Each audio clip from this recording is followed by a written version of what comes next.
अक्सर beginner trader सोचते हैं कि एक ही दिन में उनकी ट्रेडिंग लाइफ चेंज हो जाए, बस एक अच्छी सी ट्रेड मिल जाए, उस पर अकाउंट में डबल कर लूं और मेरी लाइफ सेट हो जाएगी। लेकिन सच ये है कि लोग एक ही दिन में ज्यादा की तवक्को करते हैं और वो इस बारे में नहीं सोचते कि आने वाले 6 महीनों में उनके साथ क्या होगा या क्या हो सकता है। अगर आप ईमानदारी से सिर्फ 6 महीने डिसिप्लिन के साथ काम कर लो तो आपकी ट्रेडिंग माइंडसेट, डिसिप्लिन और रिजल्ट सब कुछ चेंज हो सकता है। आज की वीडियो में हम बात करेंगे कि आप आने वाले 6 महीनों में अपनी ट्रेडिंग लाइफ को किस तरीके से इंप्रूव कर सकते हैं। नंबर 1, सबसे पहले आपको ये मालूम होना चाहिए कि आप ट्रेडिंग में क्या करना चाहते हैं। सिर्फ ये कहना कि मुझे एक प्रॉफिटेबल ट्रेडर बनना है काफी नहीं होता। आपको बिल्कुल दुरुस्त हदफ चाहिए, जैसे कि आपने एक ट्रेड में 1% ज्यादा प्रॉफिट नहीं लेना, एक दिन में 2 या 3 ट्रेड से ज्यादा ट्रेड नहीं लेनी, ट्रेड करते हुए एक ही स्ट्रैटेजी को फॉलो करना है और जब भी ट्रेड करना है तो उस ट्रेड को लिखना है, जर्नल बनाना है। ट्रेडिंग एक ऐसी चीज है, इसमें जितनी ज्यादा आपको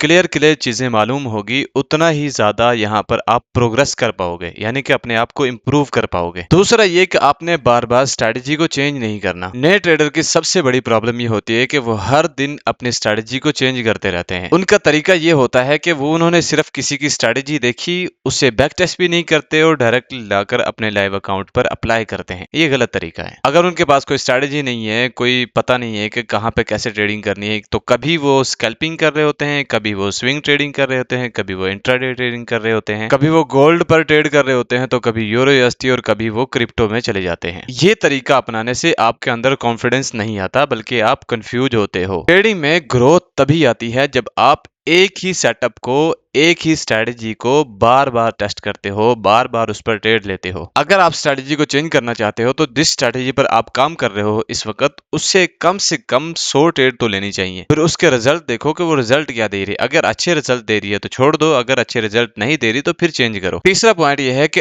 आप अपने माइंडसेट को और अपने रिस्क को कंट्रोल करो। देखो भाई, जिस तरह हम सोच रहे होते हैं ना कि मार्केट इस तरीके से मूव देगी, तो मार्केट कभी भी उस तरीके से मूव नहीं देती। बाय चांस होता है ये। ट्रेडिंग में आपको लॉस भी होगा, प्रॉफिट भी होगा, लेकिन स्ट्रॉन्ग ट्रेडर वो है जो लॉस होने के बाद भी अपने आप को इमोशनल पे ना लेके जाए, बल्कि कंट्रोल में रखे। अगर आप लोग रिवेंज ट्रेडिंग करते हो या एक लॉस होने के बाद डबल रिस्क लेते हो तो भाई आपका लॉस होना पक्का है। एक ना एक दिन आप अपने अकाउंट को जीरो जरूर कर लोगे। इसलिए हर ट्रेड पर सिर्फ 1% रिस्क रखो। इसको एक मिसाल के साथ समझते हैं। जैसे 2 ट्रेडर हैं, एक ट्रेडर हर ट्रेड पर 10% रिस्क लेता है, उसके 4 या 5 लॉसेस हिट हुए तो उसका अकाउंट हाफ माइनस में चला जाएगा। इसी तरीके से दूसरा ट्रेडर है, वो एक ट्रेड पर 1% रिस्क लेता है, तो उसके अकाउंट को हाफ होने के लिए भी कम से कम 50 ट्रेड चाहिए लॉस वाली। और ऐसा होता नहीं है कि सिर्फ लॉस ही होता रहे, प्रॉफिट ना हो। प्रॉफिट भी होता है, लॉस भी होता है। बस ग्रोथ की तरफ वो बंदा जाता है जो अपने रिस्क को मैनेज करता है और रिवार्ड को भी मैनेज करता है। 6 महीने बाद पहली किस्म का जो ट्रेडर होता है वो मार्केट को ही ब्लेम कर रहा होता है। ना वो सरवाइव कर पा रहा होता है और ना ही उसके पास कोई फंड होता है और ना ही वो ट्रेडिंग अच्छे तरीके से सीख पाया होता है। वहीं पे दूसरा ट्रेडर जो होता है वो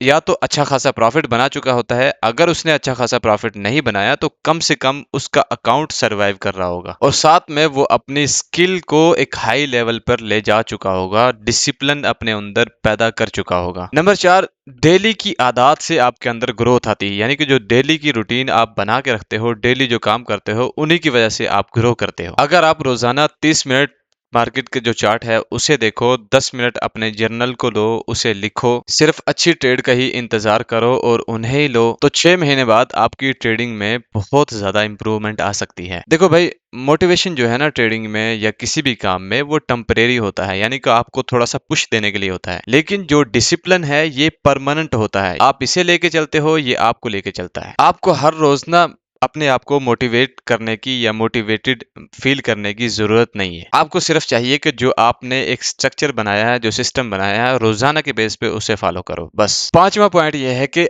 आपका सब्र और आपका माहौल ट्रेडिंग के मुताबिक होना चाहिए। ट्रेडिंग में रोजाना आपको अपॉर्चुनिटी नहीं मिलती और कभी कभी तो ऐसा होता है कि आपने जो ट्रेड छोड़ दी होती है वही बेस्ट डिसीजन होता है, यानी कि उस दिन की वो बेस्ट ट्रेड होती है आपके लिए, क्योंकि उस ट्रेड के छोड़ने की वजह से आपको लॉस नहीं हुआ होता। हमने सिर्फ ट्रेडिंग से प्रॉफिट ही नहीं बनाना होता है, बल्कि अपने अकाउंट को लॉसेस से भी बचाना होता है। आपने ये कोशिश करनी होती है कि अगर प्रॉफिट नहीं बन रहा तो कम से कम लॉस भी ना हो। अगर आप गलत लोगों को फॉलो करोगे जो सिर्फ फास्ट मनी और सिग्नल के बारे में बात करेंगे, तो आपका आहिस्ता आहिस्ता बिहेवियर भी उस तरह का हो जाएगा और आप भी उनमें शामिल हो जाओगे। और अगर आप सीखने पर फोकस कर रहे हो तो आपका फोकस भी खराब होगा। लेकिन अगर आप ऐसे ट्रेडर को फॉलो करते हैं जो डिसिप्लिन पर ज्यादा जोर देता है, तो आपका माइंडसेट भी इम्प्रूव होगा। आखिरी बात यह है कि भाई 6 महीने तो वैसे भी गुजर जाने हैं, बकाया आखिरी सवाल ये बनता है कि क्या आप 6 महीने बाद भी जैसे आज हो उसी तरह रहना चाहते हो या अपने आप को बेहतर करना चाहते हो? अगर अपने आप को बेहतर करना चाहते हो तो फिर आज ही आपको फैसला करना पड़ेगा कि मुझे अपने आप को इम्प्रूव करना है। जो चीजें सीखने वाली हैं वो चीजें सीखनी है, फास्ट मनी के पीछे नहीं भागना। एक ही स्ट्रेटेजी को चूज करना है, फिक्स रिस्क रिवार्ड को चूज करना है। जो भी आप ट्रेड करते हो उसे आपने लिखते रहना है और 6 महीने तक मुसलसल ईमानदारी के साथ आपने सेम चीजें को रिपीट करना है। यानी कि जो चीजें आपको रिजल्ट दे रही हैं उन्हीं को लेकर चलना है। अगर आपको वीडियो अच्छा लगा हो तो प्लीज लाइक जरूर कीजिएगा, अपने दोस्तों के साथ शेयर कीजिएगा और कमेंट में ये जरूर बताइएगा कि आप